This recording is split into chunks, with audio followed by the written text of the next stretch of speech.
Jumpa kembali dalam acara Pernikahan Bahagia di kanal YouTube YKBGK TV bersama kami. Saya Pendeta Arlianus Larosa dan istri saya Esther Kristiana. Acara Pernikahan Bahagia ini cocok bagi setiap pasutri yang sudah merasakan kebahagiaan dalam hidup pernikahannya dan merindukan terus untuk memelihara kebahagiaan itu. Acara ini cocok juga untuk para pasutri yang mendambakan kebahagiaan dalam hidup pernikahan. Cocok juga untuk setiap pasangan yang sedang menyiapkan diri untuk memasuki kehidupan pernikahan dan merindukan pernikahan yang agung yang berkenan pada Tuhan, the Great Marriage. Acara Pernikahan Bahagia ini melibatkan komunitas pasutri dari berbagai jemaat atau komunitas pasutri. Dalam episode kali ini kita akan bersama dengan komunitas pasutri BYGM, Build Your Great Marriage, Jakarta. Selamat malam rekan-rekan pasutri dari komunitas BYGM. Topik kita dalam episode kali ini adalah intimacy dalam pernikahan. Kami berdua, saya dan Pendeta Arlianus akan memberi pengantar tentang topik ini. Setelah itu kita akan mendiskusikannya bersama. Rekan pasutri yang bergabung melalui YouTube dapat berinteraksi melalui chatroom yang tersedia. Bagi rekan pasutri yang baru bergabung, kami informasikan bahwa percakapan kita kali ini masih merupakan lanjutan dari topik tentang segitiga cinta Sternberg.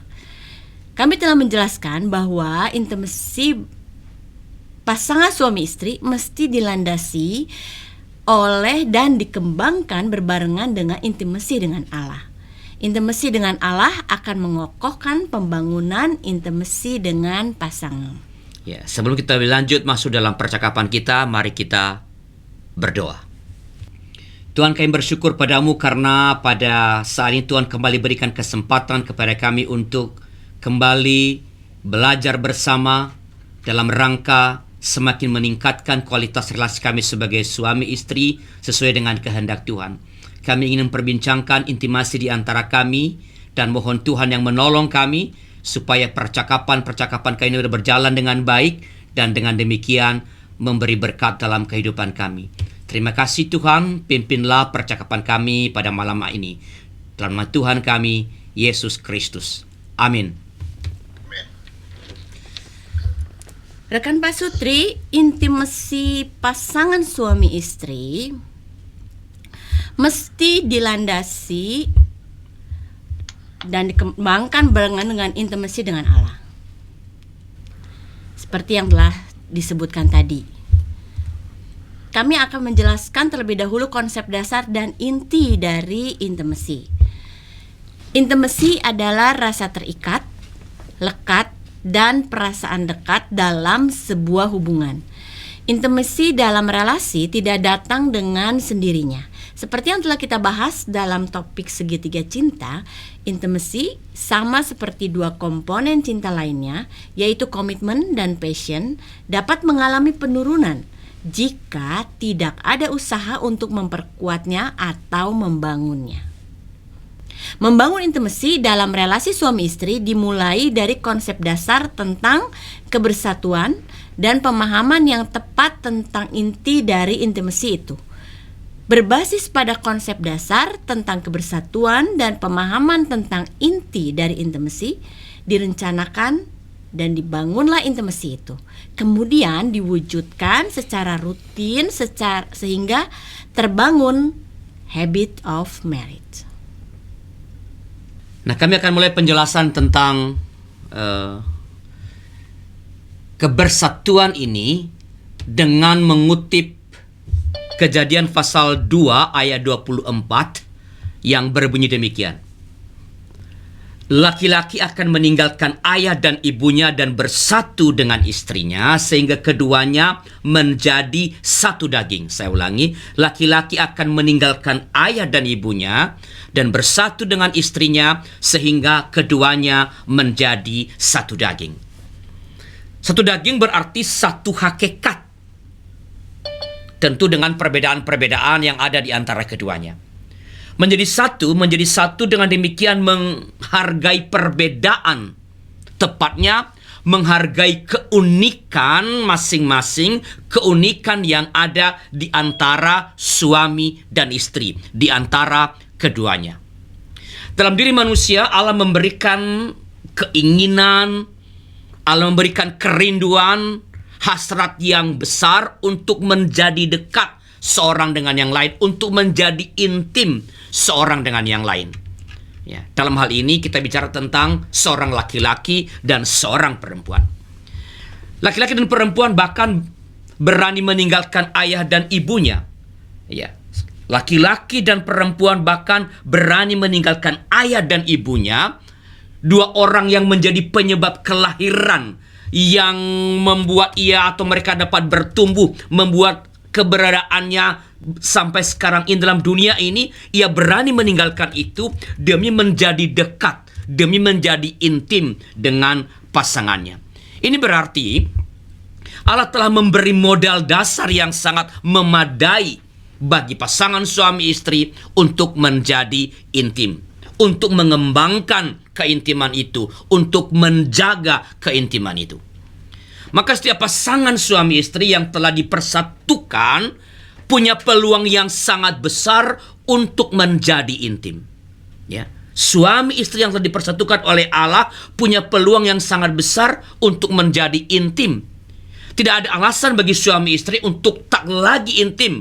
Bahkan ketika sedang didera, sedang dihajar oleh kesulitan-kesulitan, atau oleh persoalan, atau oleh penderitaan. Persoalan, kesulitan, bahkan penderitaan itu justru bisa menjadi penguat atau pemerkokoh intimasi antara suami dengan istri. Sebab sekali lagi, Tuhanlah yang memberikan kerinduan, Tuhanlah yang memberikan hasrat dalam diri seorang laki-laki dan perempuan untuk saling intim. Keintiman keduanya sedemikian hebatnya sehingga disebut menjadi satu daging, menjadi satu daging. Nah, dalam sebutan satu daging itu, ya, terkandung makna kesatuan atau unity, terkandung solidaritas atau solidarity, terkandung keberbarengan atau mutuality, kesederajatan atau equality. Dan inilah yang menjadi inti dari intimasi itu. Nah, inti pertama intimasi, yaitu kesatuan atau unity, berarti kesediaan dan konsistensi memutuskan, melakukan, mengembangkan segala sesuatu yang penting dalam hidup berdasarkan kesepakatan bersama. Tentu ini melalui percakapan-percakapan yang konstruktif. Orang yang sudah menikah tak lagi memutuskan hal-hal penting dalam hidupnya seperti pekerjaan, relasi dengan keluarga asal atau sahabat, pelayanan tanpa persetujuan pasangannya. Keputusan pengembangan dan pelaksanaan hal-hal penting ini tanpa persetujuan pasangan potensial menghambat, mengganggu, bahkan potensial merusak intimasi suami istri. Nah, itu inti yang pertama, ya. Ya. Inti kedua, intimasi adalah solidaritas. Solidaritas berarti apa? Kesediaan untuk memahami dan mengambil bagian dalam aneka pergumulan atau persoalan yang sedang dihadapi oleh pasangan. Kesediaan memahami dan mengambil bagian dalam aneka pergumulan pasangan. Solidaritas berarti kesediaan memahami dan ikut menanggung beban, menanggung penderitaan yang sedang menindih pasangannya. Ketika sedang mewujudkan solidaritas ini, keintiman suami istri akan semakin diperkokoh, akan semakin diperkuat. Tanpa perlu dan tak bermaksud mencari-cari kesulitan, mencari-cari pergumulan, mencari-cari penderitaan, mencari luka, kepedihan. Solidaritas yang diwujudkan dalam menghadapi semua hal-hal itu dapat menjadi alat atau kesempatan untuk mempererat intimasi dengan pasangan. Nah, inti ketiga dari intimasi adalah keberbarengan atau mutuality. Keberbarengan adalah kesadaran bahwa diri tidak lagi sendiri. Diri kita adalah dua yang satu dan satu yang dua. Kesadaran ini selalu diandaikan dalam segala keadaan dan dalam kesempatan apapun, secara khusus dalam momen yang di dalamnya ada aspek kedekatan atau kesempatan untuk sangat dekat atau intim dengan yang lain. Ini adalah kesadaran yang memberi batas, alarm pengontrol diri. Misalnya ketika menghadiri reuni, salah satu yang sekarang menjadi tren tentunya sebelum terjadi COVID-19, kesadaran atas unsur mutuality dalam konsep dasar intimacy ini menjadi sangat penting. Ketika menghadiri reuni, kesadaran bahwa saya tidak sendiri. Walaupun hadir sendiri dalam reuni tersebut, ini akan membuat kita dapat terhindar dari jenis romantic love. Khususnya adalah cinta lokasi yang sudah pernah kita bahas pada topik yang lalu, yaitu segitiga cinta Steinberg. Bahkan dengan kesadaran atas aspek keberbarengan dalam konsep dasar intimacy ini, godaan cinta romantik justru semakin memperkokoh intimacy dan di ujungnya memperkokoh komitmen tentunya. Keberbarengan atau mutuality ini juga berarti kesaling bergantungan. Artinya, pasangan suami istri selalu membutuhkan satu dengan yang lain dalam mengembangkan hal-hal penting dan utama dalam hidup mereka seperti pekerjaan, relasi dengan keluarga asal, pelayanan, sebagaimana yang tadi sudah dibahas. Dengan perkataan lain, yang dikatakan, dilakukan, dan dinikmati ketika sendirian oleh suami atau istri harus mempertimbangkan perasaan dan kebutuhan pasangannya. Ya, ini yang terakhir ini sangat penting ya. Sangat penting ya, bahwa segala yang dilakukan, dinikmati ketika sendirian tanpa pasangan, ketika di luar kota, ketika ada di kafe bersama orang lain, semua yang dilakukan, dikatakan, dinikmati ketika sendirian itu harus mempertimbangkan perasaan dan kebutuhan pasangan. Kalau saya ngomong gini dan pasangan saya dengar, kalau saya lakukan ini dan pasangan saya lihat, kalau saya melakukan ini pasangan saya lihat, bagaimana kira-kira pasangannya? Ia merasa bangga atau ia merasa sedih? Nah, sekarang inti yang keempat dari intimacy yaitu kesederajatan, equality. Kesederajatan berarti kesepakatan bahwa suami dan istri memiliki tanggung jawab, memiliki hak dan akses yang sama dalam semua hal yang terkait dengan ketahanan, pengembangan, dan kesejahteraan keluarga. Tak ada pembedaan tanggung jawab, tak ada pembedaan hak, akses antara suami dan istri terkait dengan membangun dan mengembangkan ketahanan dan kesejahteraan keluarga. Kecuali dalam kaitan dengan melahirkan dan menyusui. Nggak mungkin sama itu. Karena laki-laki nggak mungkin melahirkan dan menyusui. Itu hanya ada dalam film apa itu? Ya, Junior kalau nggak salah.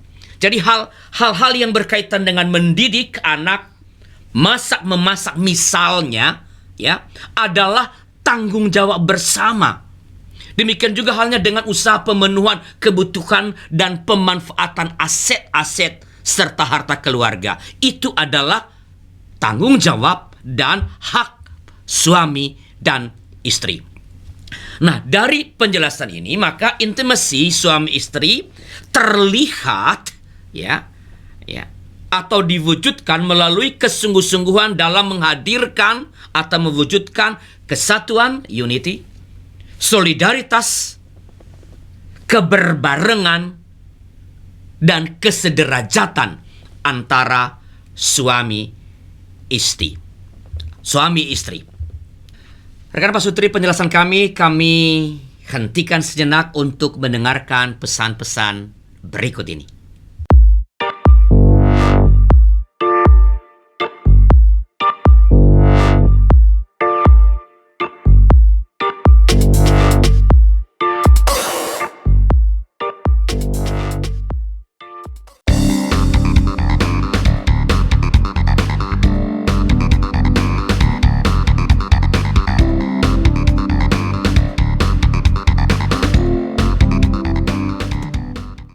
HAB GKI Media membutuhkan dukungan doa kita, membutuhkan keterlibatan kita, membutuhkan dukungan dana dari kita semua.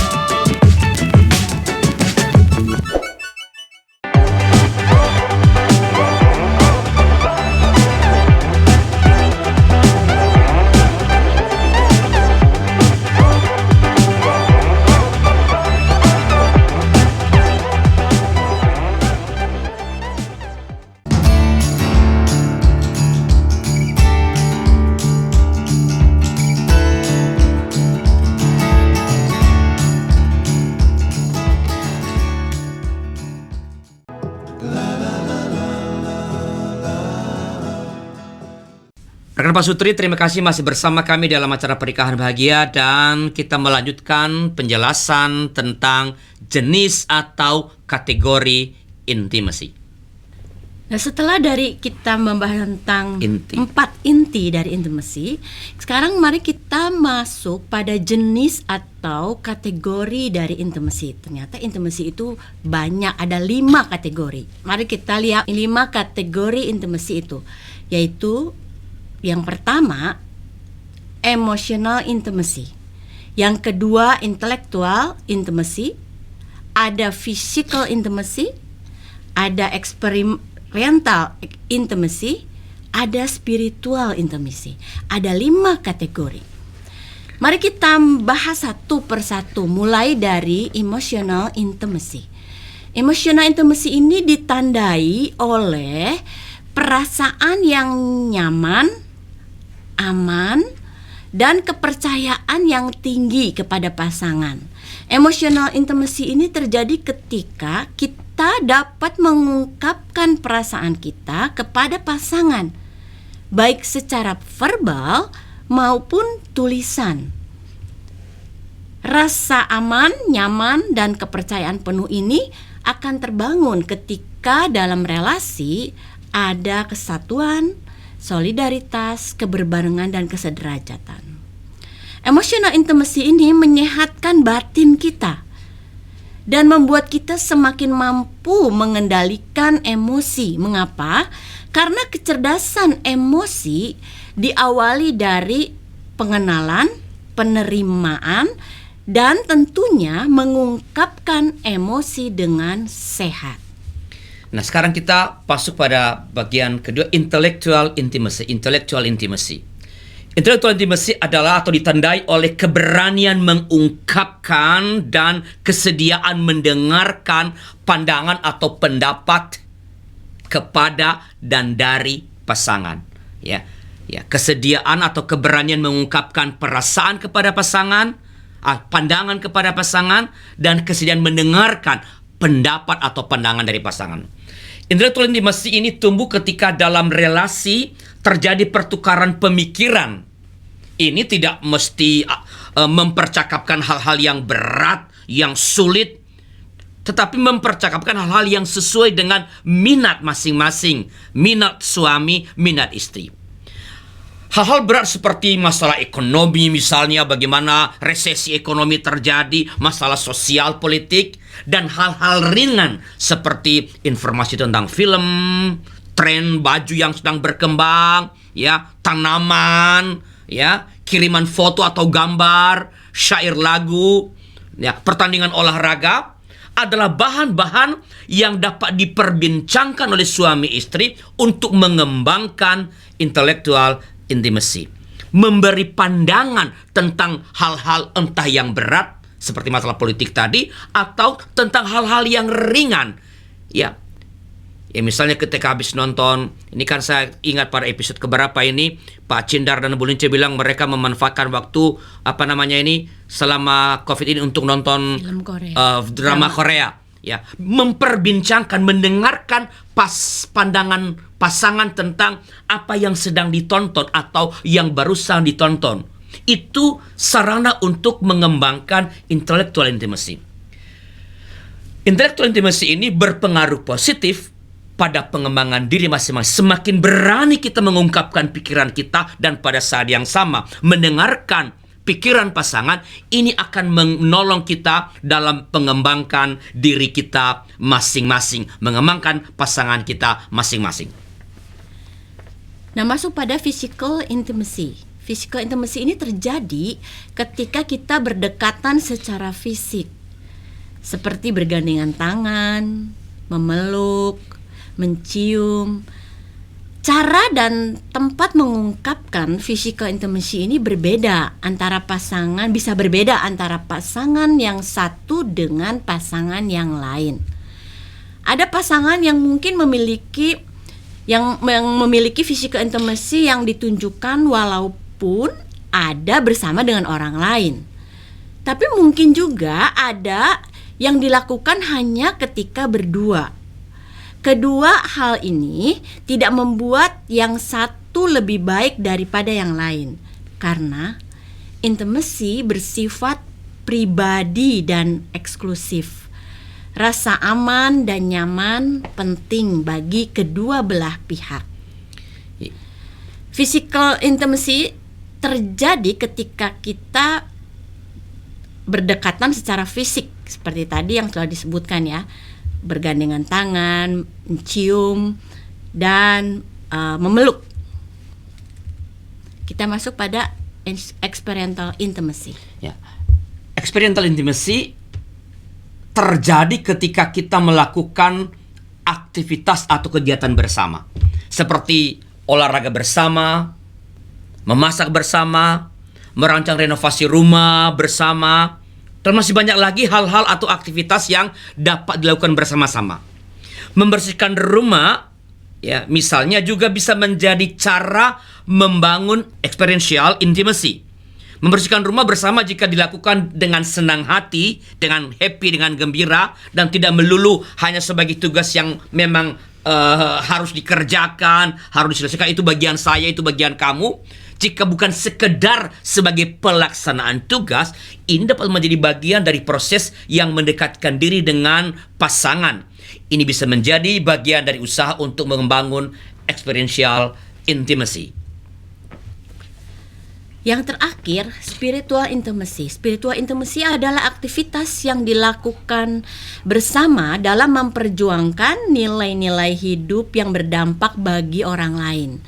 Misalnya, bersama dengan pasangan melakukan pelayanan di gereja. Tentunya ini sangat berdampak bagi banyak orang.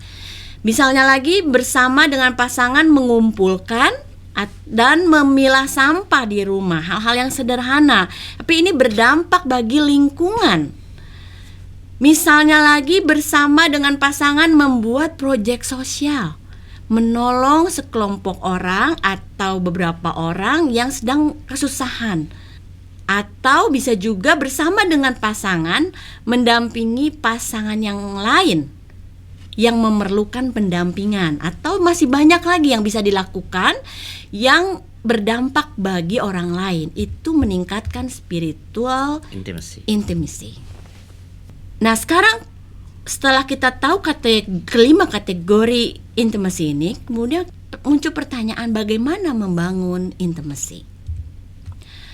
Intimacy yaitu rasa terikat, lekat, dan perasaan dekat dengan pasangan, dan yang di dalamnya kesatuan, solidaritas, keberbarengan, dan kesederajatan atau equality akan terbangun ketika ada 7 komponen dasar yang tersedia, terpelihara, dan dikembangkan secara konsisten dan sungguh-sungguh. Apa ketujuh komponen dasar tersebut? Ketujuh komponen dasar yang wajib ada dalam membangun intimacy itu adalah rasa percaya, trust. Itu yang pertama. Yang kedua, acceptance, menerima pasangan, bahkan ketika pasangan melakukan kesalahan. Honesty, jujur kepada pasangan, tidak ada rasa takut di situ. Safety, rasa aman, memberikan rasa aman. Komponen yang kelima adalah compassion, belas kasih, ada juga affection, yaitu kasih sayang. Jadi ketika membelai dengan penuh kasih sayang. Dan komponen yang terakhir yang wajib ada adalah komunikasi. Ketujuh komponen ini sangat penting dalam membangun intimacy. Sebaliknya, ketiadaan komponen-komponen tersebut membuat segala usaha yang direncanakan, bahkan jika sempat dilakukan, akan gagal mencapai tujuannya, yaitu intimacy. Dan kegagalan itu tidak jarang menimbulkan trauma, atau lebih ekstrim lagi menimbulkan perasaan tidak dicintai. Misalnya saja seorang istri yang membuat suasana romantis di ruang makan. Ia memasak makanan yang istimewa, menata meja makan dengan apik, cahaya ruangan pun dibuat sedemikian rupa sehingga menimbulkan suasana yang romantis. Ia membayangkan akan makan berdua, ditemani musik syahdu, mungkin bisa berpegangan tangan, dan jika mungkin sang istri membayangkan berdansa berdua setelah selesai makan. Namun ternyata sang suami yang ditunggu-tunggu tak kunjung datang. Sang istri yang sudah tak sabar lagi menghubungi suami, namun ternyata HP-nya tidak aktif. Setelah lewat jam makan, sang suami baru datang. Tapi suasana meja makan sudah seperti biasa lagi, sehingga sang suami tak menyadari kerja keras sang istri sebagai ungkapan kerinduannya akan intimacy. Seperti biasa, sang suami menyimpan tas kerjanya dan dia dengan santai bertanya kepada istrinya apakah ia sudah makan. Dan ia mengatakan dengan santainya juga bahwa ia sudah makan tadi di kantor. Bisa dibayangkan bagaimana jengkel dan kecewanya sang istri. Bisa dibayangkan juga bagaimana sang suami yang tidak mengerti menjadi bingung mengapa sang istri tiba-tiba ngambek. Di sini komponen komunikasi dalam membangun intimacy tidak ada. Absen. Hal yang direncanakan dan diupayakan menjadi gagal, bahkan potensial menjadi trigger untuk saling melukai.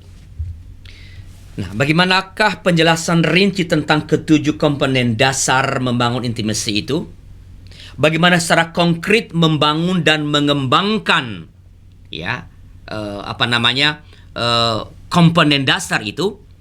Nah, rekan Pasutri, hal ini akan kita bahas nanti pada episode yang akan datang satu persatu, karena kalau kita tumpuk sekaligus akan terlalu panjang. Nah, kami merasa bahwa cukuplah kalau kali ini kami menyampaikan bahwa bangun dan sekaligus evaluasilah intimasi yang kita sebagai suami istri dengan memperhatikan, bangunlah dan evaluasilah intimasi kita dengan pasangan dengan memperhatikan hal-hal berikut ini. Yang pertama, kembangkan dan selalu evaluasi komunikasi intim yang intens dengan pasangan. Apakah selalu ada komunikasi yang baik, komunikasi yang konstruktif dengan pasangan. Kedua, kembangkan dan selalu evaluasi rasa ingin membahagiakan pasangan. Apakah dalam diri kita, dalam mengerjakan banyak hal di dalam keseharian kita, selalu ada kerinduan yang besar, apalagi kalau menyala-nyala, untuk membahagiakan pasangan. Aku melakukan ini, aku melakukan itu demi membahagiakan pasanganku. Ketiga, kembangkan dan selalu evaluasi perasaan senang saat bersama pasangan. Apakah kita misalnya saat mulai pulang dari kantor atau dari luar rumah, antara suami atau istri, ada semacam kerinduan yang besar dan ketika ada perasaan senang ketika kita tiba di rumah. Senang ketika kita bersama dengan pasangan kita. Senang ketika kita duduk bersama, nonton acara televisi misalnya atau film-film misalnya. Keempat, kembangkan dan selalu evaluasi kesediaan mengerti dan mendukung pasangan. Apakah aku selalu berusaha, walaupun mungkin tidak selalu berhasil, berusaha mengerti harapan pasanganku dan mendukung harapannya, mendukung yang ia ingin capai, ia ingin raih di dalam hidupnya. Kelima, kembangkan dan selalu evaluasi penghargaan kepada pasangan dan orang yang dia cintai. Apakah kita selalu berusaha menghargai yang dikerjakan oleh pasangan, hal-hal yang kecil? Apakah kita berusaha menghargai orang yang ia cintai? Siapa? Anak-anak kita, saudara-saudaranya, orang tuanya, sahabat-sahabatnya. Apakah dalam diri kita selalu tersedia kesediaan untuk menghargai, Terima kasih. ya, dan berterima kasih, menghargai hal-hal yang diperjuangkan dan dicintai oleh pasangan. Nah, rekan Pastor Tri, demikian penjelasan kami tentang topik kita, intimasi dalam pernikahan, ya. Kita akan melanjutkan dengan berdiskusi bersama tentang topik kita, ya. Sementara rekan Pak Sutri menyiapkan pertanyaan atau opini atau sharing, kita dengarkan dulu pesan-pesan berikut ini.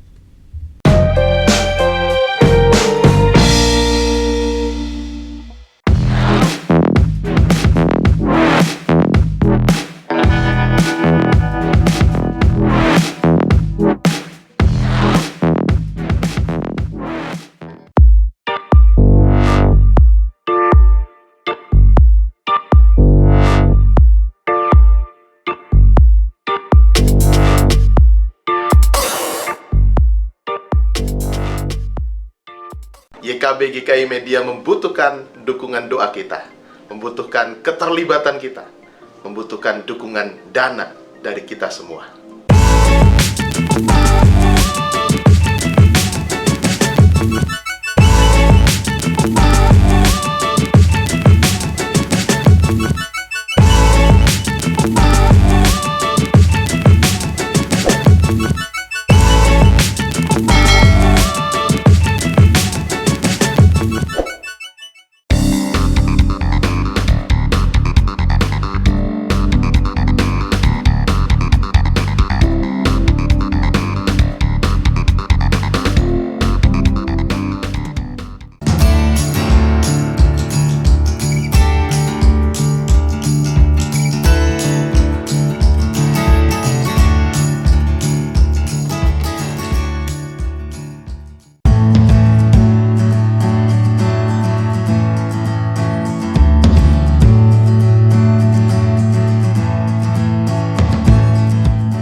Terima kasih masih bersama kami dalam acara Pernikahan Bahagia. Kini saatnya kita berdiskusi dan saling berbagi.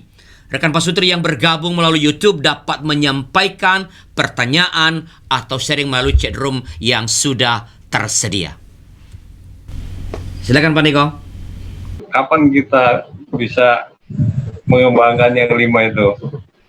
Misalnya untuk mengembangkan komunikasi dengan istri, karena itu kan berjalan secara natural ya, secara langsung aja. Jadi kita nggak tahu kapan harus evaluasi gitu.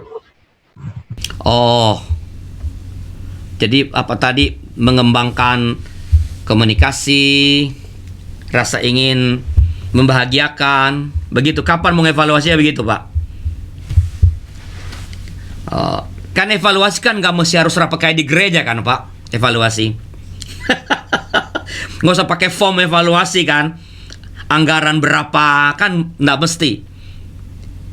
Ini semacam upaya reflektif ya, bisa bersama-sama, bisa juga sendiri ya. Kita merenungkan misalnya gini ya, tadi kan komunikasi, apakah saya ini cukup komunikatif nggak dengan pasangan saya? Apakah saya cukup terbuka untuk mengembangkan, untuk men-sharingkan perasaan-perasaan saya nggak dengan pasangan? pada saat yang sama, apakah saya juga memberi perhatian ketika pasangan saya sharing tentang perasaannya, tentang yang dia alami, tentang yang dia rasakan. Jadi nggak usah dikasih waktu, oke, setiap hari Sabtu kita rapat ya. Agenda pertama, evaluasi nomor 1. Ya, apakah evaluasi komunikasi, apakah kita intim? Yes or no, berapa persen? Nomor 2, apakah kita ingin membahagiakan, apakah kau ingin membahagiakan aku atau tidak? Nah, kan nggak perlu begitu toh. Tapi apakah saya ini ketika saya berada di mana atau berpergian misalnya, apakah ada selalu keinginan untuk melakukan atau membeli atau mengatakan sesuatu yang bertujuan kalau saya kerjakan ini, lakukan ini, membeli ini akan membuat pasangan saya bahagia. Itu bentuk evaluasinya, Pak. Nggak tahu ini cukup menolong kak itu yang dimaksud oleh Pak Niko atau ada yang lain? Kalau enggak, silakan Pak direspons. Gimana? Yang penting jujur.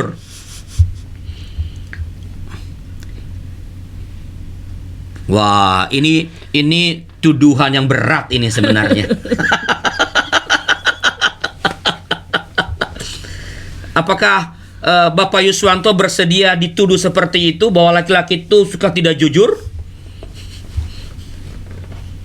Kan Ibu Mimi sedang mengatakan laki-laki itu kok suka tidak jujur. Apakah Bapak Yuswanto bersedia dituduh seperti itu?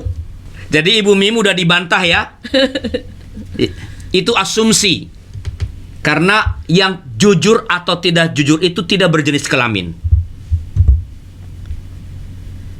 Tapi mungkin maksudnya adalah bahwa entah siapapun kita, yang penting kita jujur mengungkapkan perasaan kita.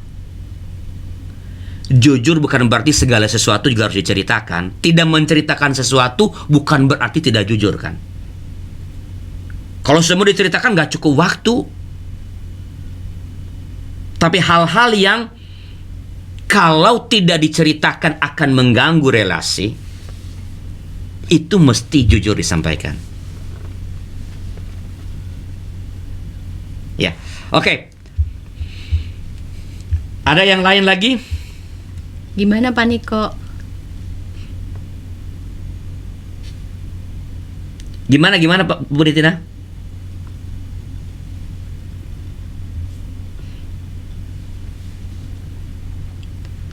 Nggak mau ngomong aja? Ya nggak mau ngomong aja, jadinya bukannya nggak jujur, bukannya kenapa, emang nggak mau ngomong aja. Ya itu yang saya katakan tadi kan Bu, bahwa tidak semua hal jujur bukan berarti segala hal mesti diceritakan.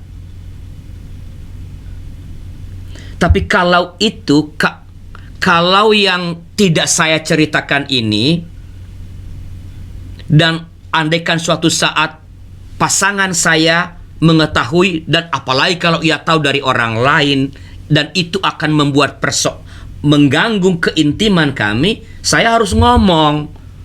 Tapi kalau tidak ada relasi dengan itu, ini saya bertemu dengan siapa, saya tidak mesti menjelaskan saya bertemu dengan siapa saja pada hari ini.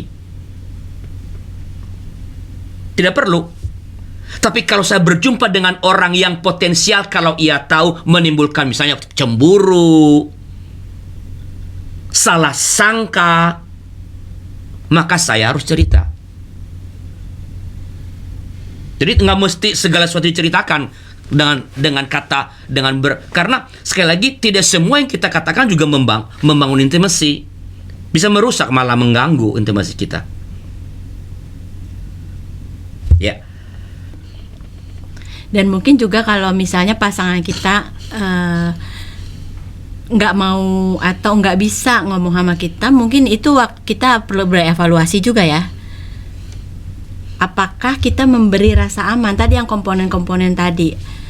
Bisa jadi misalnya kita mau bercerita, kita mau mengungkapkan perasaan, tapi pasangan kita udah menyerbu kita dengan tuduhan atau segala macam yang bisa nyambung atau nggak nyambung. Sehingga emotional intimacy yang mau dibangun akhirnya gagal.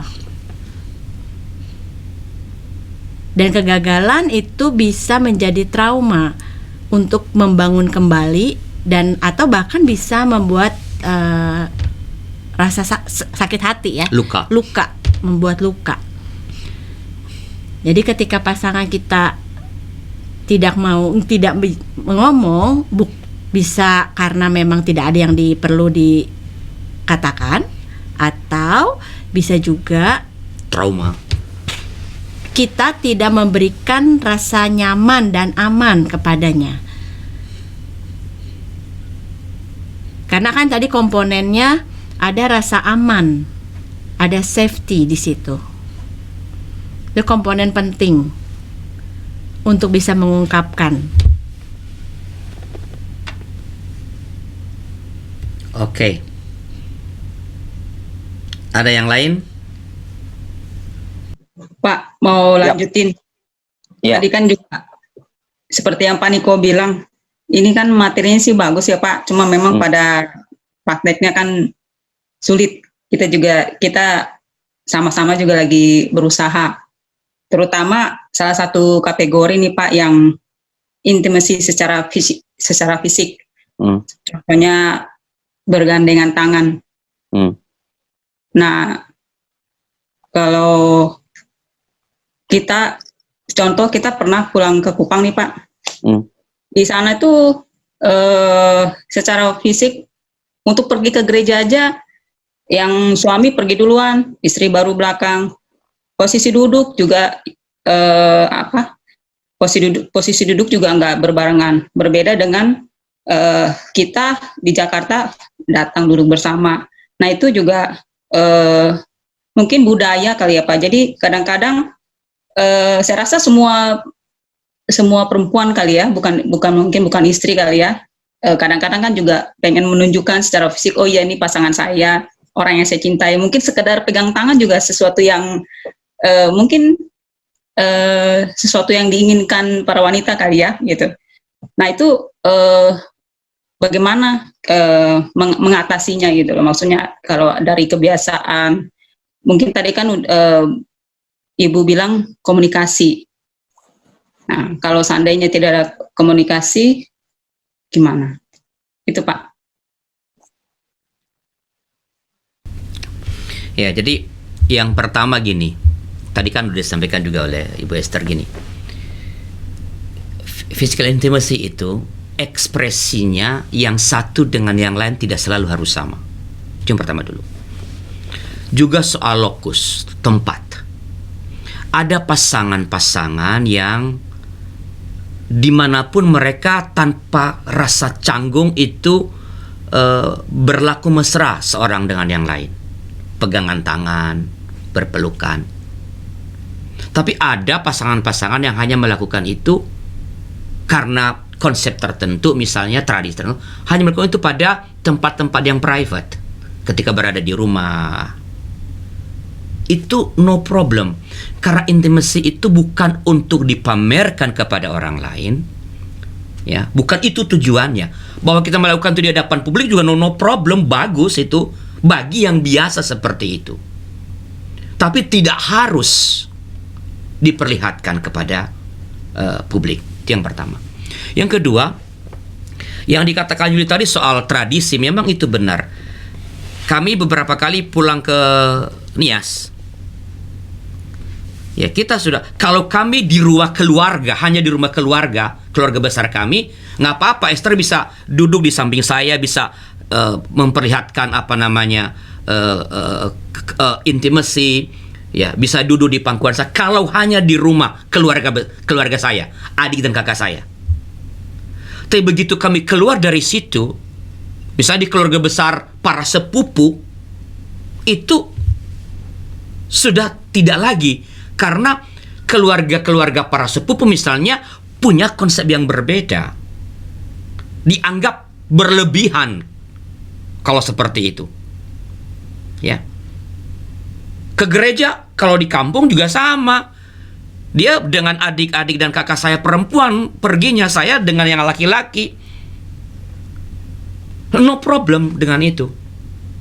kita mesti lihat kebiasaan-kebiasaan keluarga kita masing-masing. Nggak mesti di mana-mana pokoknya kita nggak mau tahu. Nggak bisa. Kalau misalnya kami berdua, misalnya Esther misalnya duduk rapat mepet-mepet dengan saya atau duduk di pangkuan saya. Kalau pokoknya kita udah biasa begitu. Kalau kami lakukan itu misalnya kalau kami jangan pulang ke Nias lah. Di Jakarta ini di kumpulan-kumpulan orang Nias misalnya itu dianggap berlebihan. Lebay. Tapi kalau di keluarga adik kakak kandung misalnya atau para sepupu yang udah sering bertemu, bagi kita no problem seperti itu. Jadi kembali kepada yang pertama, intimasi itu antara saya dengan dia. Melakukannya di ruang publik, oke, no problem. Tentu harus memperhatikan norma-norma kultur masyarakat, ya. Tapi kalau hanya di tempat kita berdua juga nggak apa-apa. Yang penting saya dan istri saya, kita berdua mengupayakan intimasi fisik. Dan bahkan di ruang private pun tidak selalu sama. Ada pasangan, misalnya seperti kami, kalau saya berpergian kemana, saya cium istri saya. Tapi nggak semua suami istri begitu. Lalu apakah misalnya, apakah pasangan suami istri yang kalau pergi meninggalkan rumah itu tidak berciuman, hanya oke saya pergi ya, atau gue pergi ya? Kalah intim dibandingkan dengan kami, belum tentu. Itu soal style. Ini soal gaya. Yang penting kita berdua tahu bahwa kita tidak ada persoalan dengan keintiman. Intimasi maksudnya. Nggak ada persoalan. Bahwa kita tidak seperti pasangan lain yang kemana-mana, yang kalau pergi mesti cium dulu. Kita nggak seperti itu, ya nggak apa-apa. Ya, tergantung. Ini kultur. Tergantung cara kita masing-masing. Itu biasanya sih sudah mulai terlihat ketika kita masih pacaran dulu sebenarnya.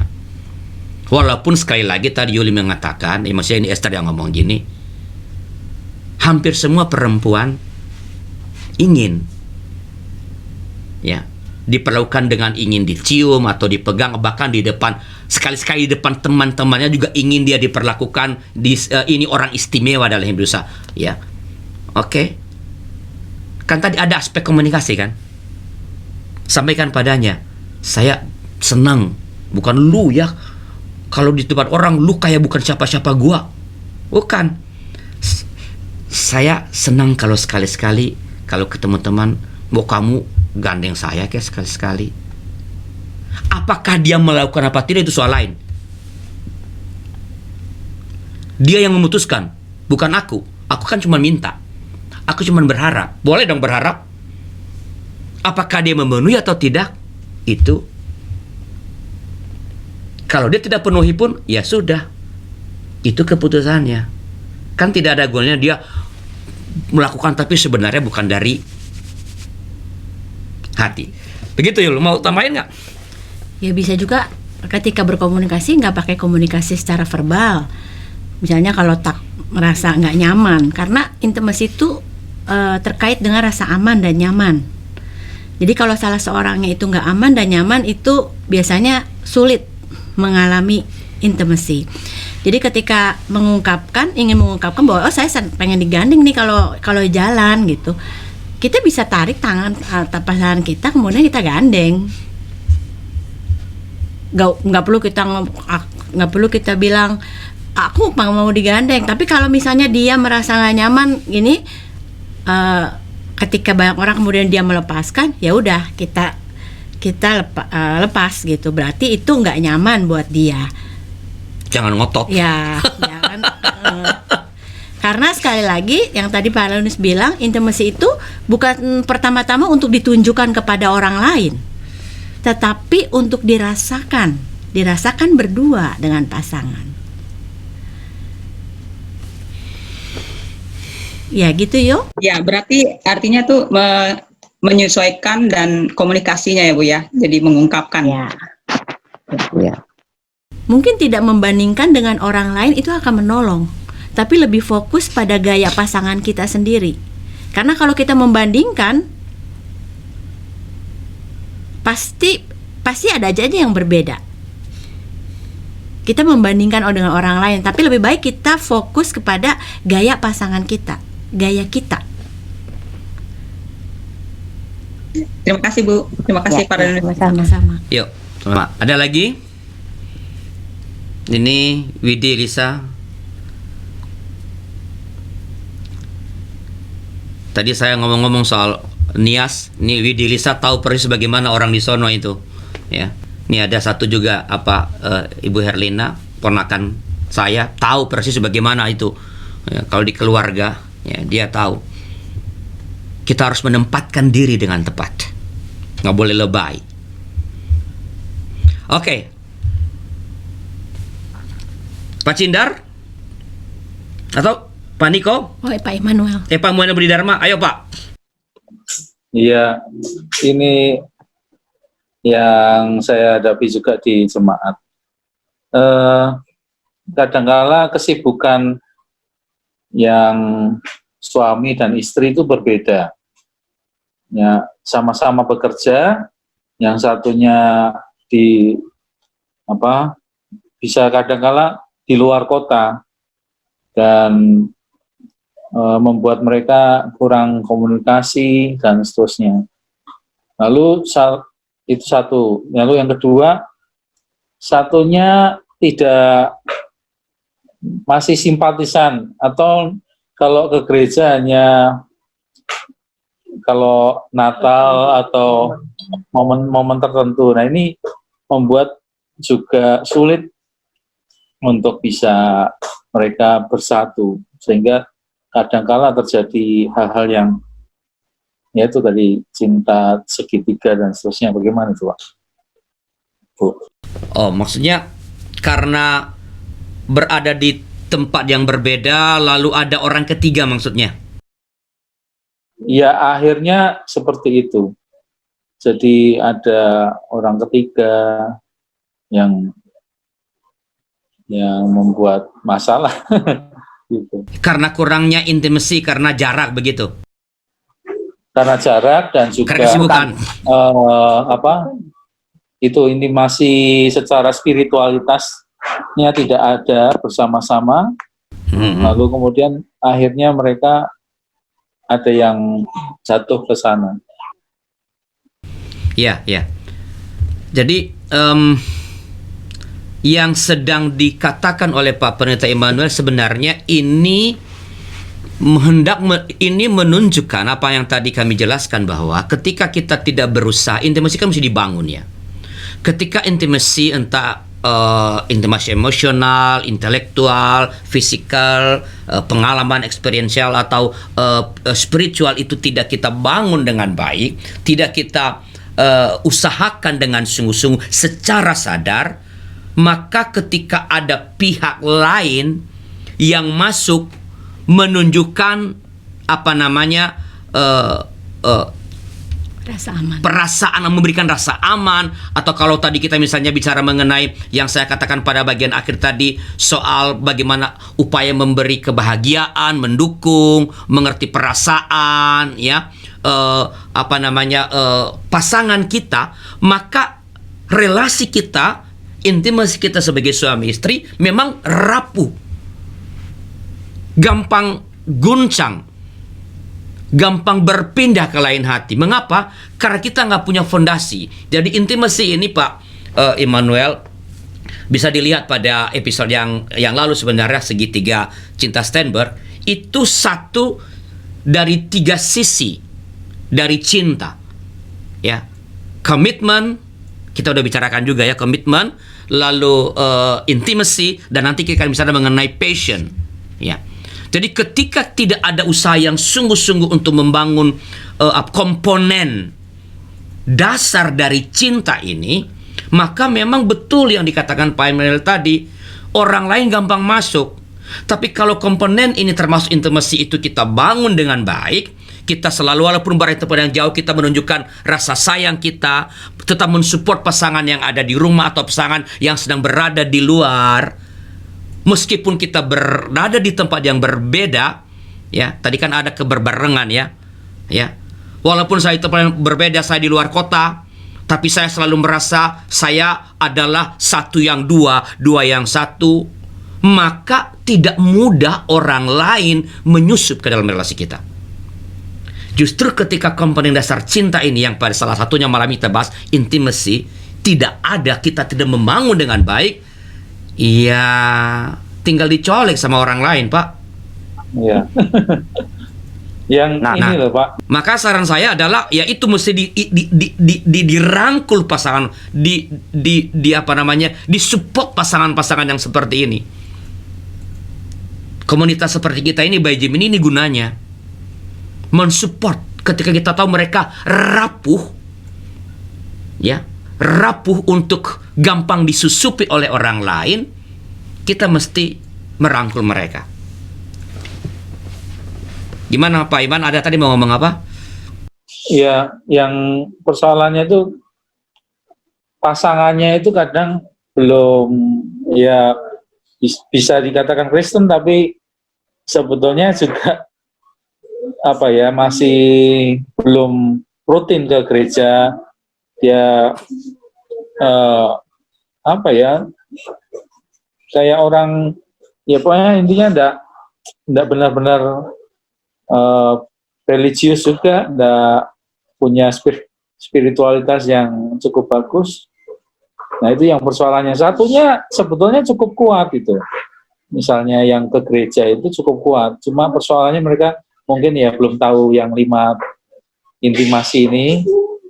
Dan mereka kalau membangun itu kan juga perlu harusnya 2 orang, 2 pihak, baik suami maupun istri. Nah, ini kalau misalnya hanya suaminya saja atau istrinya saja yang aktif di gereja, itu kira-kira bisa tidak, Pak?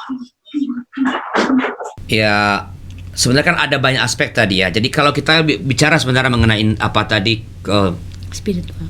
3 komponen cinta ini, teori ini kan kalau kami jelaskan pada episode-episode yang lalu bahwa teori Steinberg ini kan tidak bicara mengenai kekristenan sebenarnya.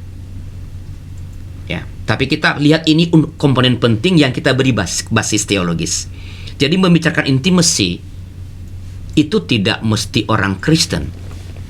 Tapi kalau dia orang Kristen, apalagi gitu loh.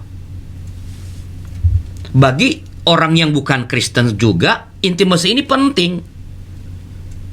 Juga komitmen juga penting. Apalagi kalau dia seorang Kristen. Jadi selalu ada pintu masuk tadi, Pak. Bahkan ketika sebutlah gairah komitmennya dengan Tuhan belum terlalu, kita udah bicarakan ini dengan Tuhan belum terlalu kuat, tetap kita punya pintu masuk. Mungkin mulai dari sini pintu masuknya untuk bercakap dengan mereka. Tapi yang paling penting adalah merangkul mereka, bukan menjudge mereka, merangkul mereka, menolong mereka memahami dengan baik bahwa ini urusan kalian, ini penting. Bahwa relasi sebagai suami istri itu setelah relasi dengan Tuhan, ini yang paling penting. Lebih penting dari relasimu dengan siapapun yang lain, dengan apapun yang lain. Itu nggak usah pakai label agama, udah begitu mestinya. Apalagi kalau sekali lagi salah satunya, apalagi dua-duanya seorang yang percaya kepada Tuhan di dalam Kristus Yesus. Ya mungkin tadi yang pertanyaan Pak Immanuel, Pak Harianus, yang kalau membangun itu satu orang bisa apa enggak sih? Apa harus dua-duanya?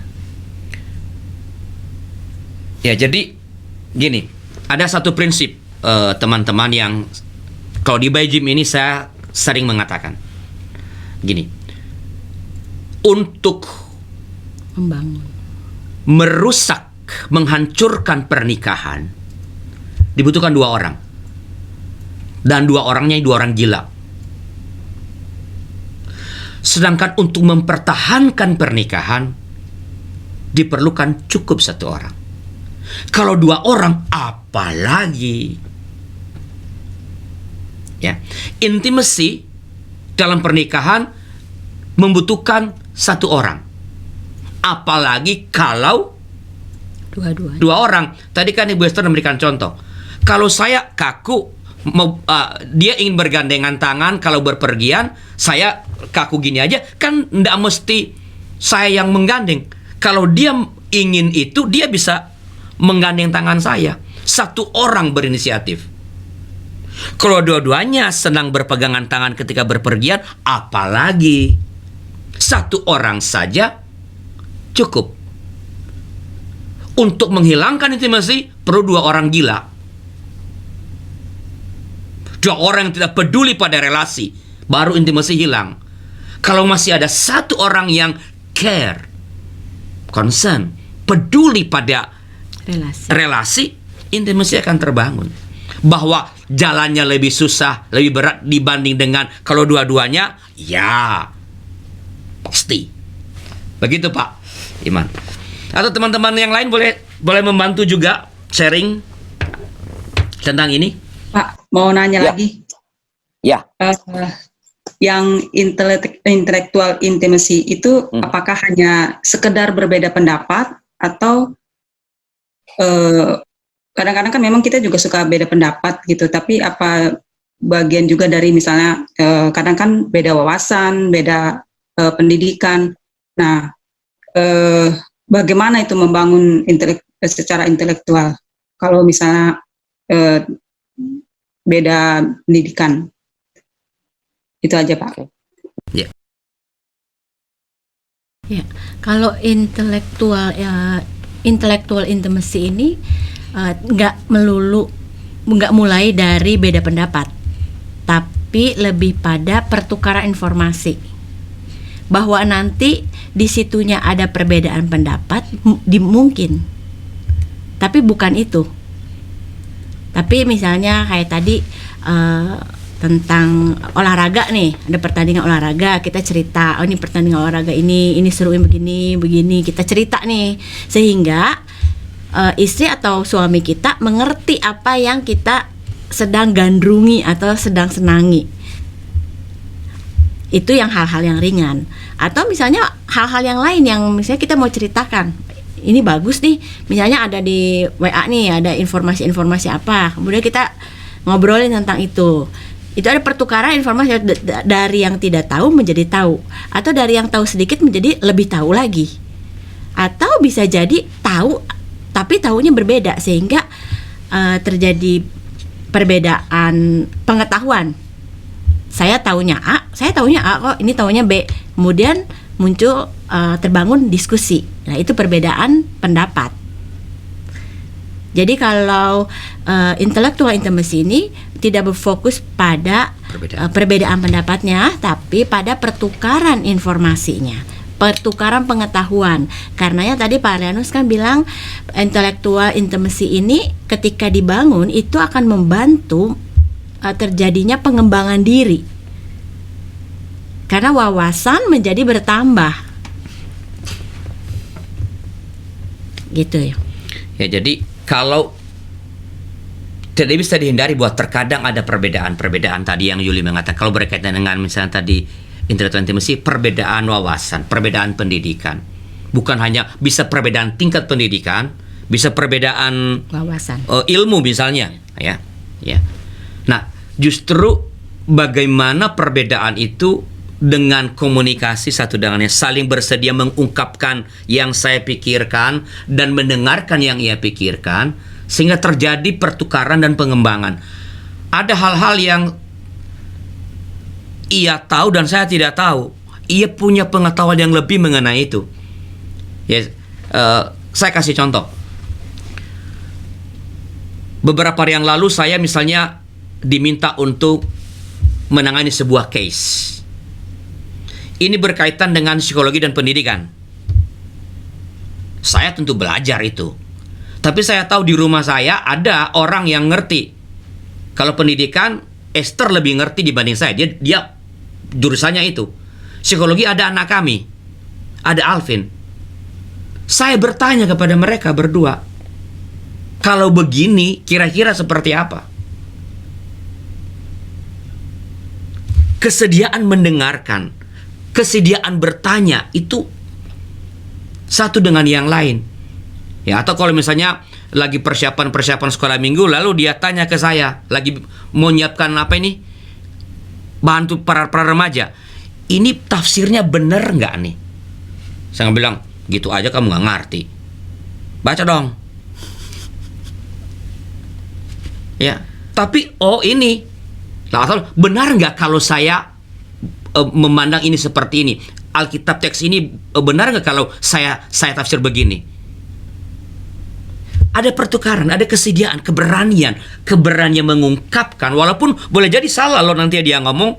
Dan kalau dia salah misalnya mengenai tafsir kitab, yang wajar saja karena dia bukan teologi, saya yang teologi.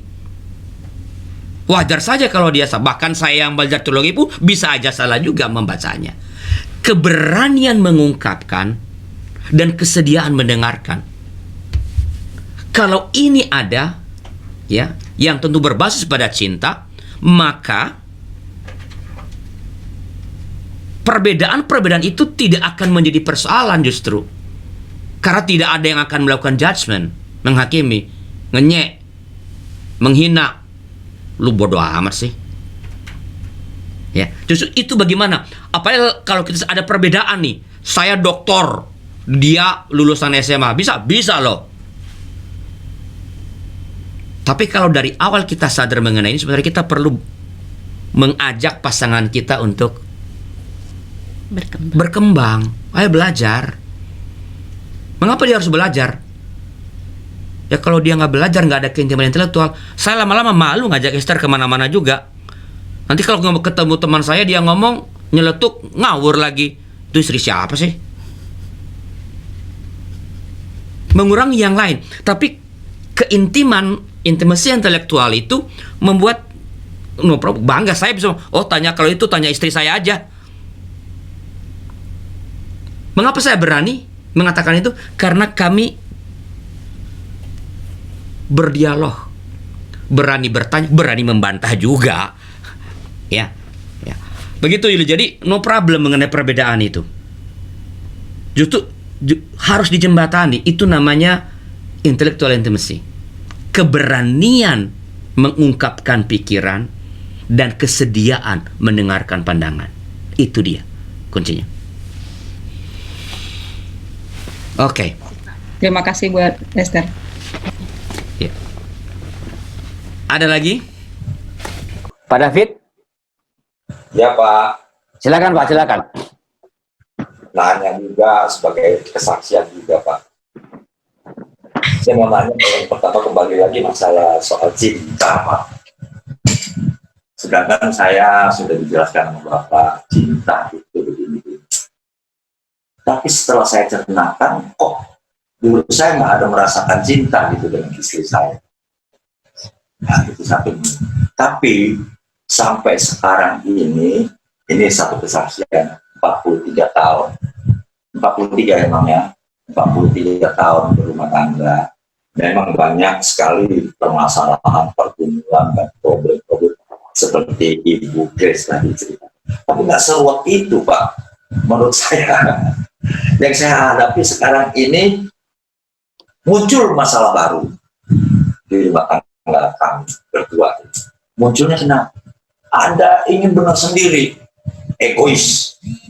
Ibu Siani, istri saya ini, waduh, kalau ngomong udah dia paling benar. Dulu nggak pernah Pak. Nah sekarang luar biasa. Saya juga ingin benar terus karena saya kepala rumah tangga kan. Di antara kami sering terjadi perbedaan. Nah, cara mengatasinya bagaimana? Pastinya saya harus di atasnya. Saya begitu egois juga tinggi. Ya, nggak beda jauh lah.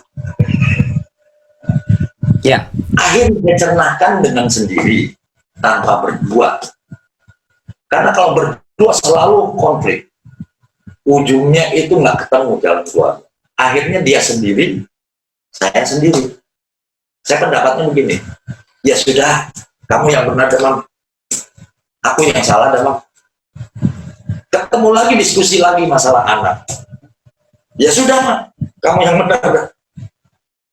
Ujungnya Pak, ketemunya kok nggak sampai yang Bapak pernah bilang 2 minggu yang lalu ya. Entah itu 1 minggu atau 2 minggu akan pulih kembali. nggak perlu segitu lama. Saya rasakan cukup 2 jam, 3 jam, balik lagi, asal lagi. Rukun lagi. Pak, udah waktu makan, enggak?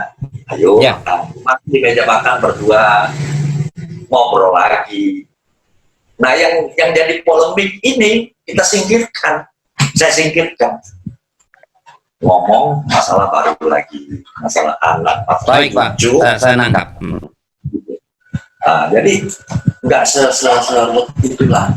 Nah, masalah cinta ini, Pak, dari awal saya kenal Ibu Siani ini nggak ada tuh rasa kok seperti Pak Ardenus bilang, kok saya rasa cinta ya. Sampai saya tanya berdua, Mam, waktu kamu pertama ketemu saya ada rasa cinta nggak? Dia bilang ada, tapi saya nggak ada. Kok bisa begitu? Nah, ini pertanyaannya, Pak. Nah, sekarang yang saya rasakan sebenarnya jangan tanya ke saya itu, Pak. Kenapa, Pak? Jangan tanya ke saya kenapanya. Ya, jadi gini Pak David. Ini kan pertanyaan Pak David ke saya waktu kapan tuh di Japri. Jadi gini, mungkin definisi atau cara pemahaman Pak David tentang cinta juga mempengaruhi statement bahwa saya tidak ada cinta.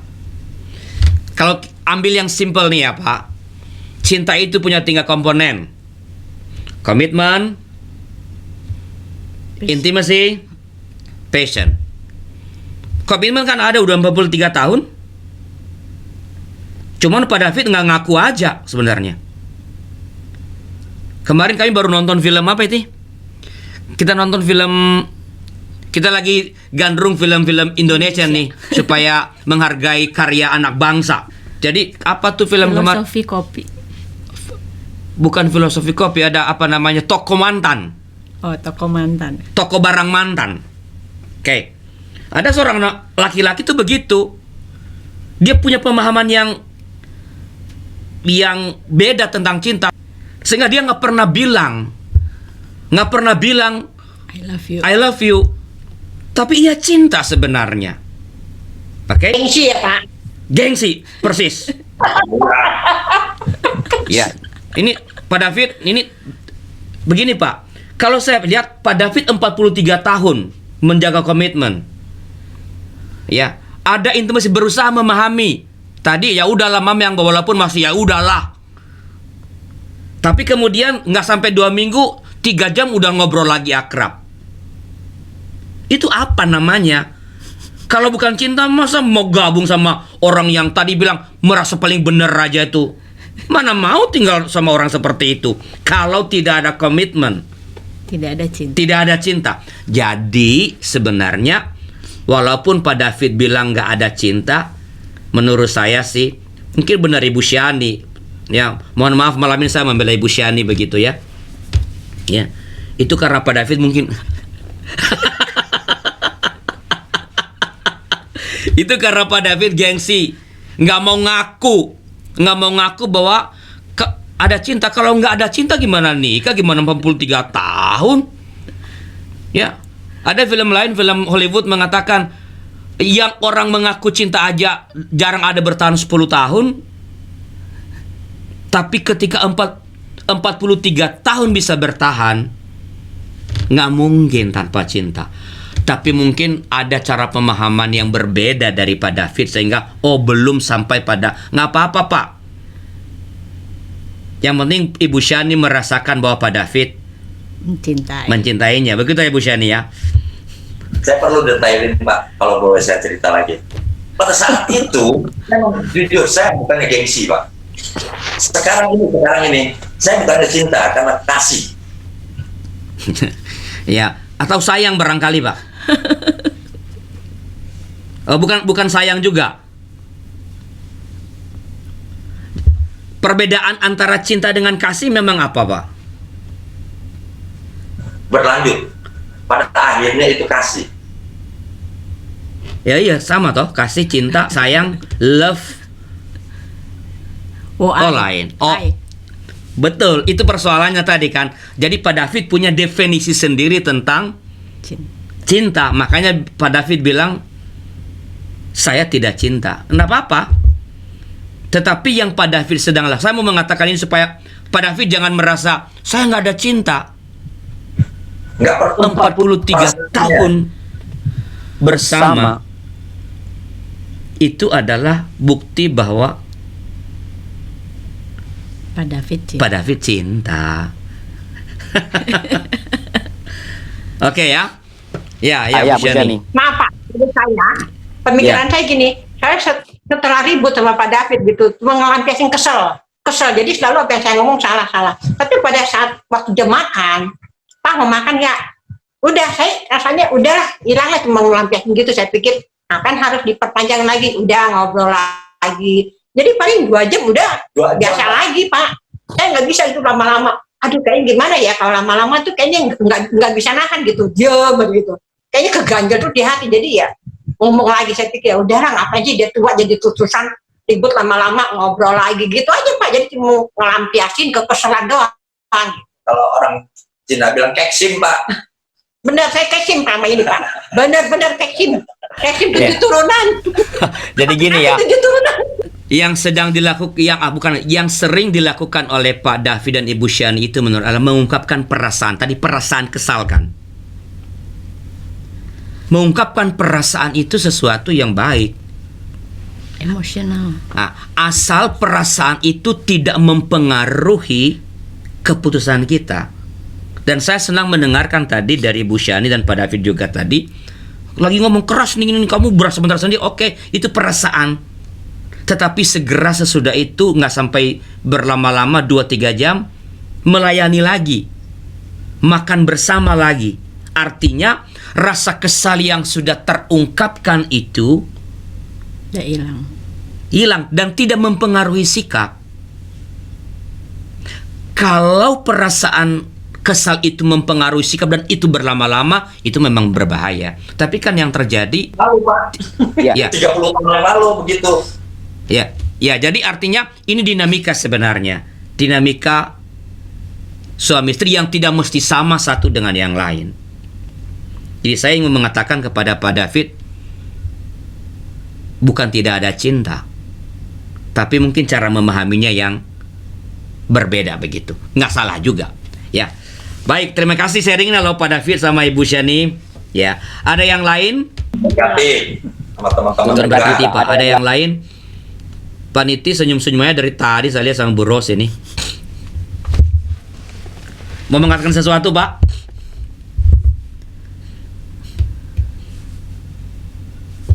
Tuh, udah ada penggemar tuh Pak Niti, menunggu Pak Niti memberi statement. Halo, malam Pak. Selamat malam Pak Niti, Bu Ros. Ya, jadi masalah intimasi itu kan satu hal yang penting ya Pak. Jadi karena penting, kita harus tetap mau belajar Pak, supaya hubungan kita sama istri ya lebih baik.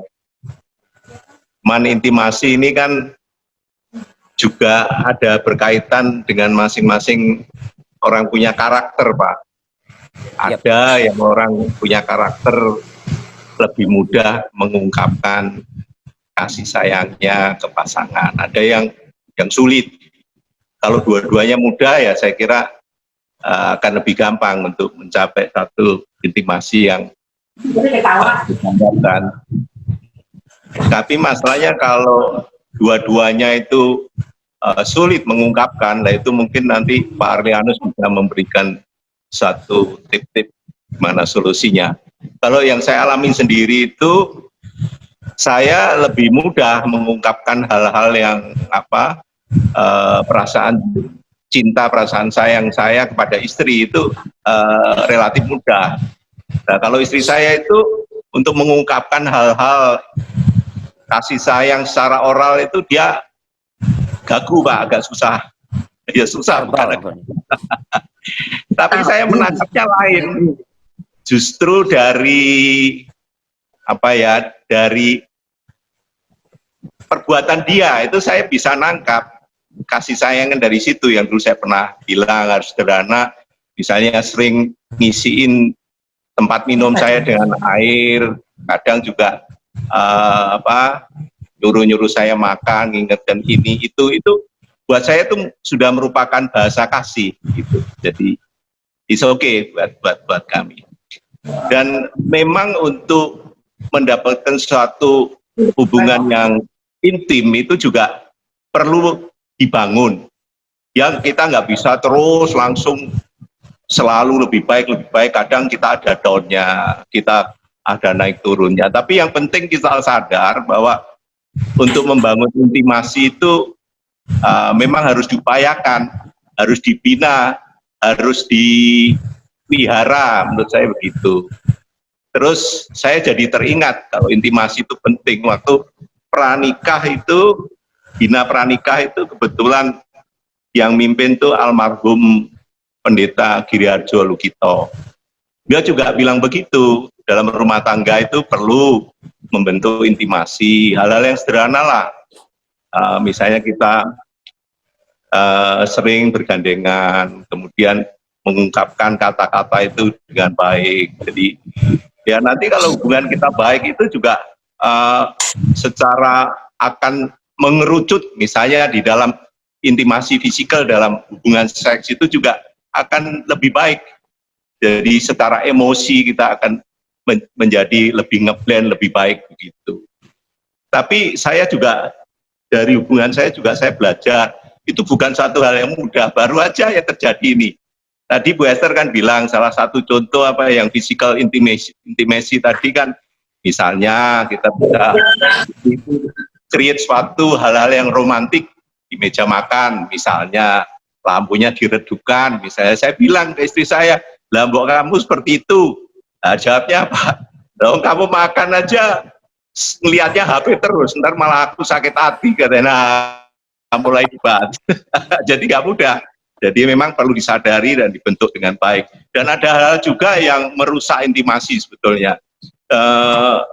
Ucapan kita, nada kita. Kalau nada kita terlalu tinggi, itu juga bisa merusak intimasi. Kemudian kita menyepelekan pasangan seperti yang Pak Leonus cerita, atau kita merendahkan pasangan, dan mungkin masih banyak lagi yang Pak Leonus bisa sampaikan yang bisa merusak intimasi. Ya itu aja, terima kasih Pak Ali. Ya, terima kasih Pak Nit. Jadi ada beberapa hal penting ya, bahwa perlu diperjuangkan ya. Dan intimasi itu Pak Nit menegaskan bahwa yang satu dengan keluarga pasangan satu dengan lain itu nggak sama. Jadi kita jangan membandingkan intimasi kita, terutama yang sifatnya fisikal ya, yang terlihat ini dengan yang lain. Ada orang kemana-mana berpelukan, kita nggak mesti meniru itu.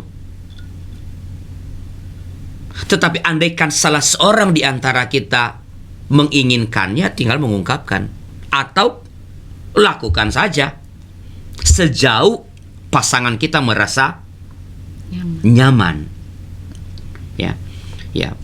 Pak Nita tadi bicara mengenai bahasa cinta. Yang dengan mengerti bahasa cinta pasangan kita, ya kita tahu bahwa dia sedang mengupayakan hal-hal yang membuat relasi kita semakin intim dengan caranya.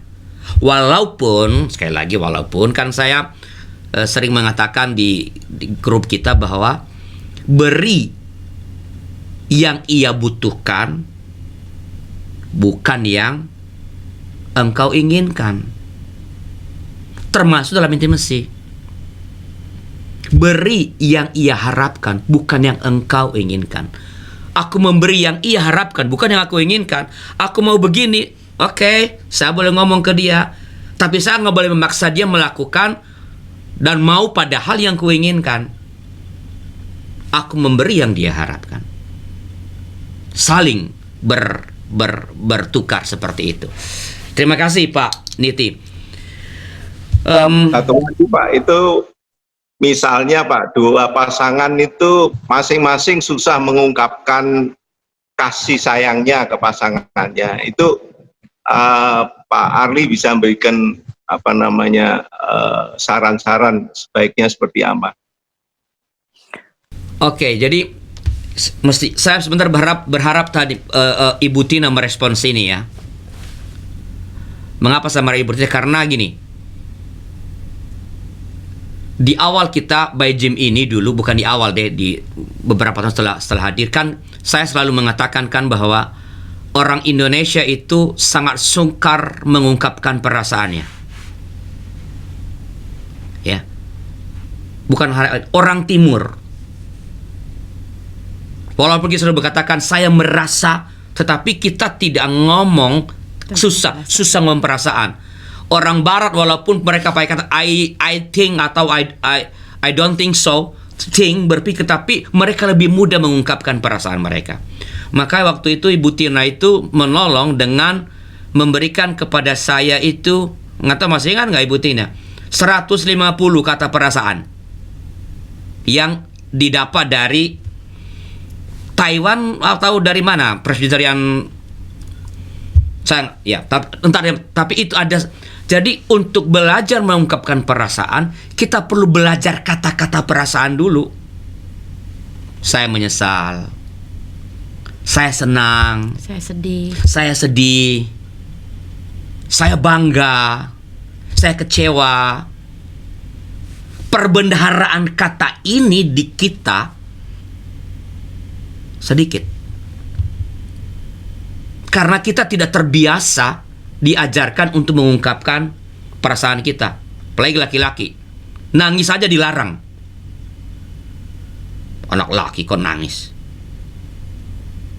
sehingga kita tidak terlatih mengungkapkan perasaan. Nah, bukan berarti tidak bisa. Pengetahuan itu menolong kita untuk belajar mengungkapkan perasaan kita dengan baik, ya. Meskipun dalam percakapan kita sering pakai kata saya rasa sih nggak gitu, tapi kita sebenarnya tidak terbiasa mengungkapkan perasaan. Mengapa? Karena kosakata kita tentang perasaan itu, perbendaharaan kita maksudnya, kosakatanya banyak, tapi perbendaharaan kita tentang perasaan, kata rasa itu tidak banyak. Sehingga tadi kita jarang bilang saya kecewa, tapi kan bilang kamu terlalu, kamu nakal, kamu payah, kamu cemen gitu. Ketika anak sedih ya. Jadi kita memang dididik untuk tidak mengungkapkan perasaan. Ya, ini cara menghibur diri kita yang udah rada tua-tua ini. Zaman dulu ya. Zaman kalau dulu. Sekarang kan sekolah udah mulai. Tapi tadi yang Paniti bilang, kita bisa belajar mengungkapkan perasaan kita sebenarnya. Gimana caranya? Ya tinggal ungkapin aja. Sering saya bilang sama seperti berenang. Gimana caranya berenang? Nggak bisa. Teorinya ambil tangan, ayun, nggak akan bisa berenang dengan begitu. Gimana caranya? Masuk kolam. Mulai praktekkan, ayunkan tangan, berenang. Bagaimana mengungkapkan perasaan cinta? Sampaikan saja mulai. Saya senang pagi ini begitu, saya sedih kamu begini, saya sedih. Itu perasaan. Tinggal mulai aja ngomong. Cuman memang untuk memulai itu juga rada berat nih, mulut kayak kerak kalau nggak biasa. Nah apa-apa. Dan tidak ada kata terlambat, walaupun udah menikah tadi berapa, 43 tahun. Siapa nilai? Mungkin udah yang mau 50 tahun.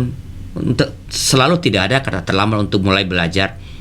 Itu yang tadi Paniti katakan, kita perlu terus belajar dalam cara kita. Nggak usah maksa juga sih sebenarnya. Kalau itu malah membuat kita stres, malah jadi terganggu intimasinya. Mikirin itu, wah saya ini ternyata karena perasaan itu kadang-kadang nggak dikatakan dengan secara verbal, tapi bisa jadi dengan mimik raut wajah, ya, dengan perilakunya. Yang penting kita ada saling mengerti. Ya, mungkin kalau dipaksa untuk mengatakan itu akan menjadi stres dan sulit. tapi mulai dengan lebih memperhatikan pasangan. Oh, dia lagi kesel nih sepertinya. Dan kita menamakan bahwa itu kesel. Oh, sepertinya dia lagi kesel. Oh, dia nggak suka. Oh, dia kayaknya lagi nggak seneng.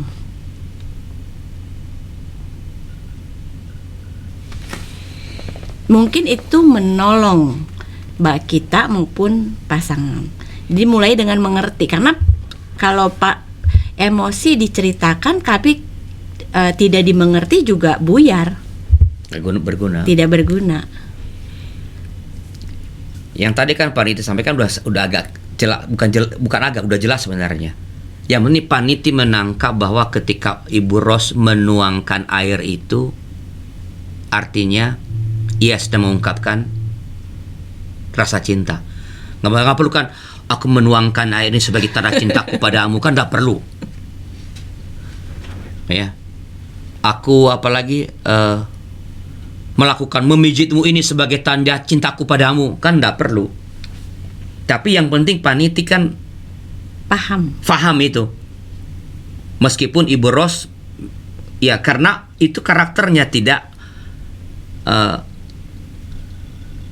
terbiasa menyampaikan dengan kata-kata seperti yang Paniti gitu. Yang penting Paniti ngerti, Ibu Ros mengerti, saya ngerti, Esther ngerti. Bahwa dunia tidak mengerti, no problem.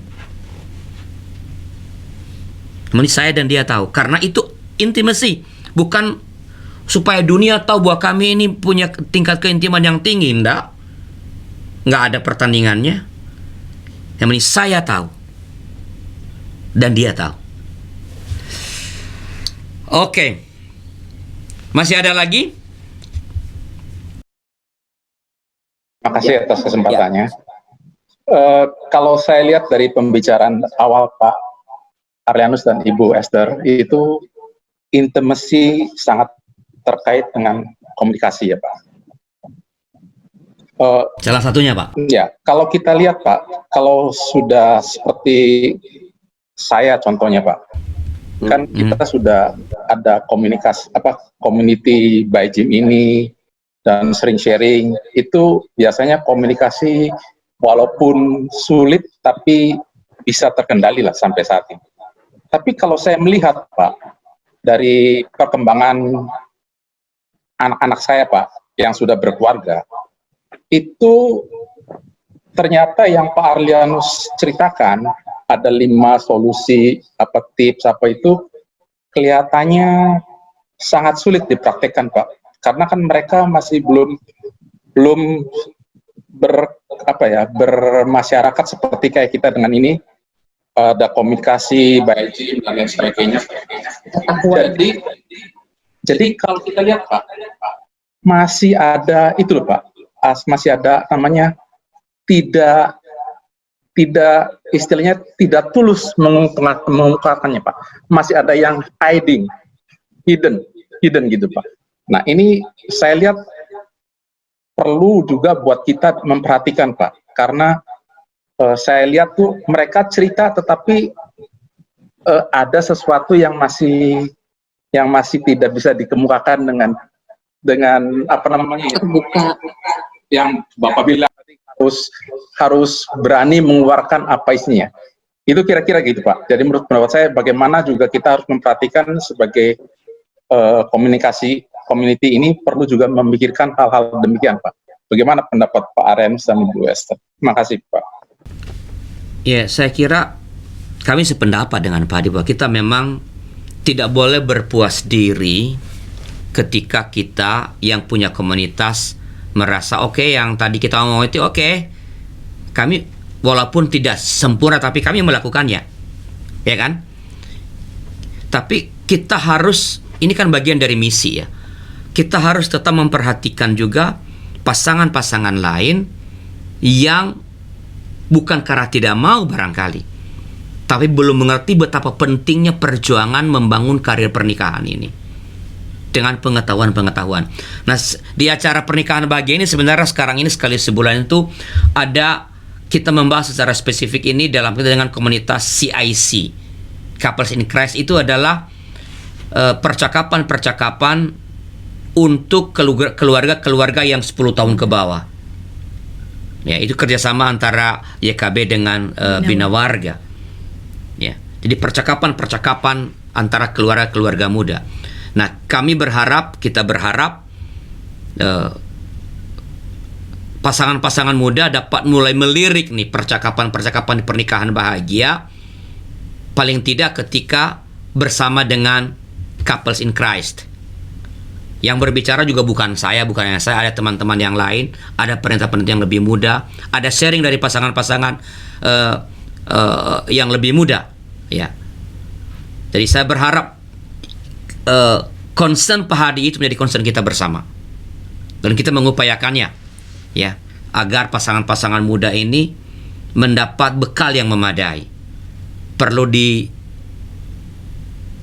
dirangkul mereka, ya, karena mungkin mereka nggak menyadari betapa pentingnya serius membangun karir pernikahan, karena karir di pekerjaan lah yang menjadi fokus.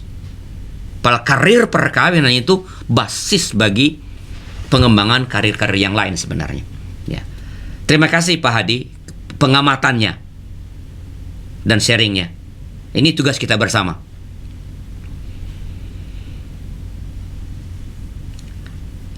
Ada lagi? Kalau tidak ada, kita akan mengakhiri pertemuan kita malam. Terima kasih kepada komunitas Pasutri by Jim yang telah berpartisipasi dalam acara pernikahan bahagia pada episode kali ini, dan terima kasih juga untuk semua rekan Pasutri yang telah bergabung melalui YouTube. Mari terus kita membangun intimasi antara pasangan suami istri sehingga pernikahan bahagia dapat terus menjadi milik kita. Sebelum berpisah, kita akan berdoa, dan saya memohon kesediaan Bapak Pendeta Immanuel Budi Dharma untuk memimpin dalam doa. Silakan Pak Im. Mari kita berdoa bersama-sama.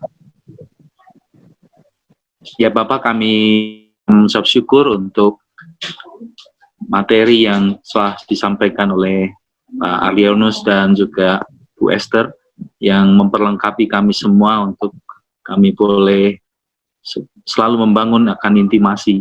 Biarlah Tuhan Engkau yang menolong kami untuk dapat menerapkan apa yang menjadi materi pada hari ini. Dan kami mohon Tuhan yang juga terus memberkati kehidupan kami dalam pernikahan kami. Tuhan yang terbaik dan Tuhan yang biarlah memberkati Pak Alianus dan juga Bu Esther selalu di dalam pelayanan, di dalam keluarga. Tuhan berkati di dalam nama Tuhan kami Yesus Kristus, Tuhan dan Juru Selamat kami, Gembala kami yang setia. Kami berdoa. Amin. Sekali lagi terima kasih telah bersama dengan kami, dan hingga ujung acara ini, salam bahagia dari kami. Saya Pendeta Arlianus. Saya Esther Kristiana. Sampai jumpa pada hari Kamis depan di dalam acara yang sama, tentu dengan topik yang berbeda. Tuhan memberkati.